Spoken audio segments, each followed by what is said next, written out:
Paper आहेत.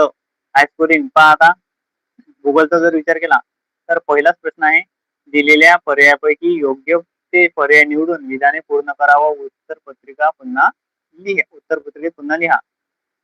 रिकाम्या जागा आहेत. साधारण सोपी रिकाम्या जागा आहेत. जवळपास 4 रिकाम्या जागा आहेत आणि 4 मार्कांसाठी हा प्रश्न आहे.